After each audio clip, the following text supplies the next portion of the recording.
Hello, my spooky friends. It is always great to see you. Thank you so much for stopping by. Now, I know that Halloween is over, but it's not going to stop me from creating the looks that you want to see. So, in today's look, I'm doing a green blood goddess. This is a good one to practice with when it comes to blending eyeshadow, using scar wax, and tight lining with waterliners. And I hope you enjoy it. So, let's just go ahead and get into it.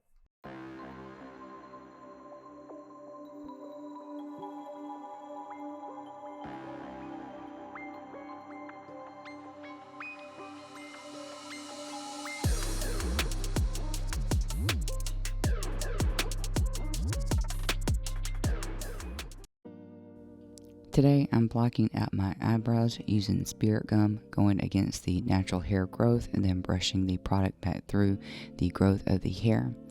I grab a spoolie and I push the product through the hairs and I make sure that they lay down by brushing them up, and once they begin to stick, I use another coat of Spirit gum.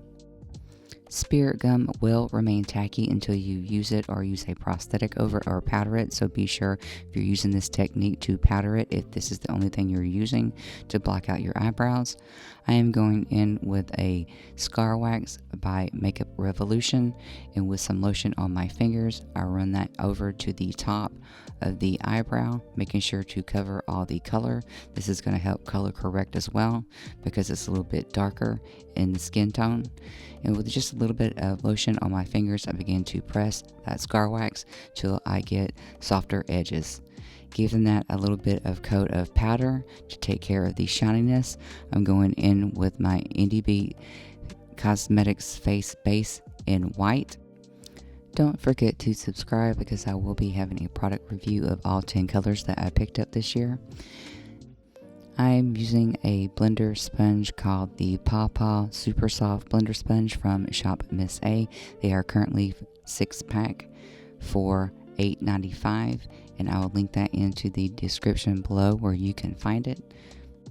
I am using this blender sponge dry to control the opacity of the white, and if you are using grease paints, creams, or water-based paints, I recommend that you use a brush instead of a sponge because the sponge, wet or dry, will pick up product off the face once those paints dry and will create patches.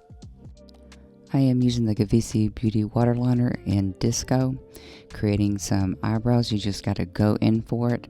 Do the best you can to make them look like siblings and not twins necessarily So I go over and give it just a slight rise in the brow. I don't want them to look completely like a Disney villain, so I didn't put a high point.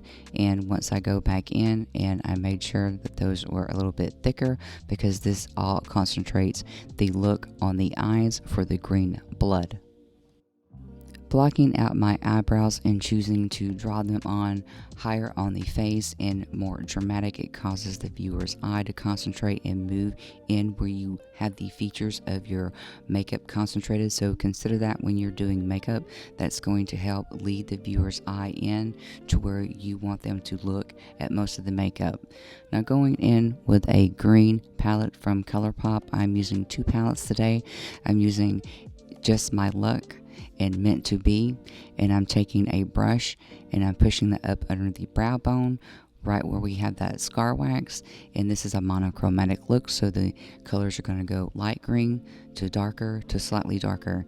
And if you're saying, hey Stacy, I need some help with blending, I don't know how to do this, mine looks a little bit different, the best thing I can tell you is use good brushes, and you can pick up the set that I am using. It comes from Shop Miss A. It's a set of brush 10 pieces for like $10, and I've been using these for several years. And so when you go to blend, you want the bristles to be big and thicker and longer so it sweeps across the eye, and you'll notice that my brushes get denser and the bristles get smaller and more compact for concentrated color, and that will help you along the way if you're having a hard time blending eyeshadow. Using a lighter green, I go up under the new eyebrow to highlight a brow bone.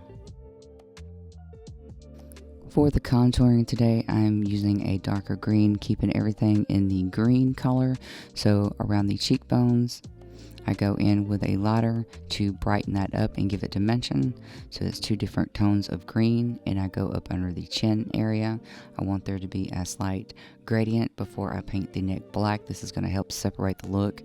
And what would my tutorial be without a nose contour and also contouring the top of the hairline? Using a darker green, I go up underneath the waterline, placing that shadow into the wing. And with a lighter shade of green, I go in and pop some shimmer into the inner corner, and I drag that halfway through to the waterline to brighten up that under eye area. Back in with my black waterliner, I am drawing in a very large to the temple winged eyeliner. I want to take a moment to show you how I correct my waterliners. I take a Q-tip and a little bit of water and I carve off that I don't need, because I did not think that my wings looked like they matched in any way. They did not look like they even belonged in the same family. My mindset is to make them look like siblings and not necessarily twins. And so lifting a water product, it also lifts very little makeup as well, so it's easy to put makeup back on, like the white up underneath and more of the green eyeshadow on top, and going back in and carving them and making sure that you do keep in your mind that our bodies are not symmetrical. We have asymmetry in our bodies, and also this needs to be applied to your makeup. Once you start thinking that way, you will have more confidence in your makeup and it will help you along the way. As you can see, it still happens to me as long as I've been doing winged eyeliner and makeup. It gets to you a little bit, so just be easy on yourself. Don't be so harsh. You will get there. It just takes a little bit of practice. And today I'm going back in with the Gavisi liner, and I'm going to make those blood drips from the inner corner all the way out to that black winged eyeshadow. And I wanted you to see how often I had to dip into the waterliners. Now I'm using the Gavisi Beauty GV 16 brush. Is smaller. It will give you more control, and I don't like to saturate my brushes because I don't want to lose control of the design. I don't want the water to bleed past the line that I'm using. So you'll see here that I am constantly looking down and dipping into the water and back into the liner, which is something I don't normally show you, but I wanted it to be realistic so you can get a good idea about what it's like to actually use waterliners. It might take a little bit more time, but it's absolutely worth it to go in and be able to clean up something and go back in and not miss a beat and keep drawing in the design. I just make sure that these green blood drips are in different places. I have about 8 on each side, and I go in and make some longer and some shorter, and this is going to sell the blood drop or the blood drip look effect for this. I also, when I'm using waterliners, because the tops have a big portion that's hollowed out, I put water into that, and I also keep a separate cup of water to constantly change the color out of my brushes, so at least have 2 things of water when you're using waterliners, and that will help you keep your brushes clean so none of your colors get modded up with any other color. And just continuing to go in and place the drips as along to the very tip of the black winged eyeliner that we created. Going back in, when I color in any design that I create with my waterliners, I like to give a saturation that's not heavy, because you want these to dry also quickly so you can get through the look. So what I tend to do is I color it in very thin, and if I need to go back in, if anything's patchy, it's already dry, and I can go in and I can saturate that design without a long wait period for it to dry. I do have a product review about the Gavisi liners with duochromes and metallics, as well as the solid color. I will link that into the description below.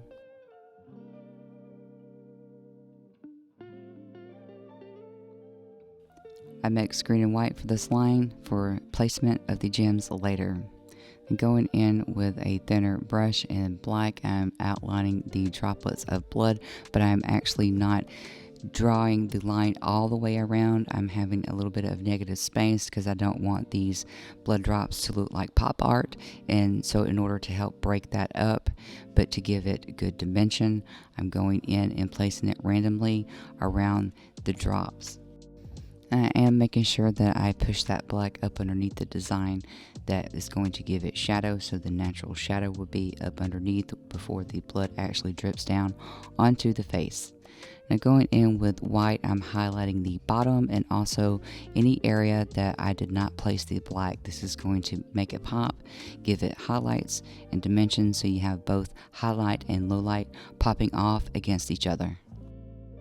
Using eyeshadow glue from Shop Miss A, even though my gems are self-adhesive, I like to give that staying power, so I place this into the areas I'm going to put the gems. These gems come from the dollar store, and I absolutely love that the dollar store is carrying more crafting supplies, so do look there to try to get some inspiration and pick up some products.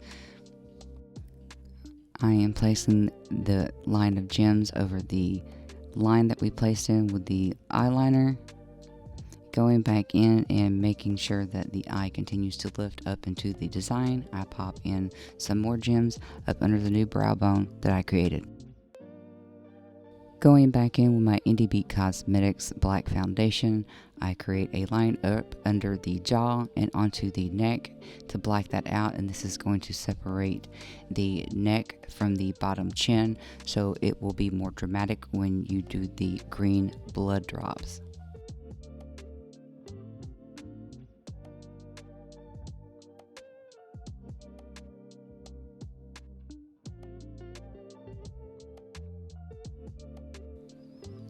Popping on some false eyelashes, I picked these up from Big Lots for under $3. This is the Ardell line.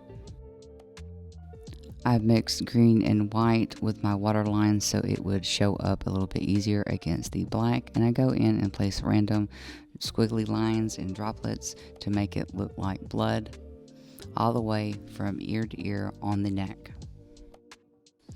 I get everything colored in so it shows up against the black.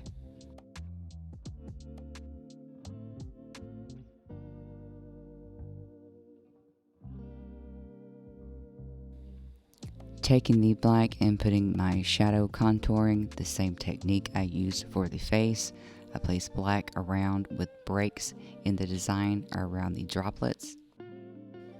And again, going back in with the white for highlight. Again, contouring my collarbone with the dark green and a light shimmer for the highlight.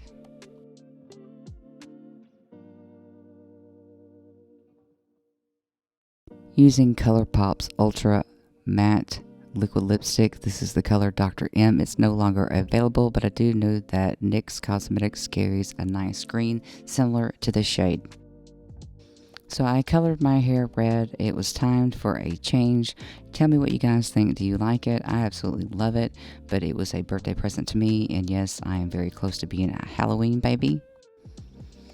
Don't forget those hands, and on my fingernails today, I'm wearing the China Glaze Grinch Worthy from the 2018 Grinch collection. Here is the final look. I hope you guys enjoyed this one today. I wanted there to be a 2-color makeup look because it is a good one to practice with. If you want more killer makeup, please subscribe, and if you'd like to see sneak peeks, behind the scenes footage, or vote on my next look, you can find me on Instagram, Twitter, and Facebook. Those links are below, and I'll see you next time. Bye.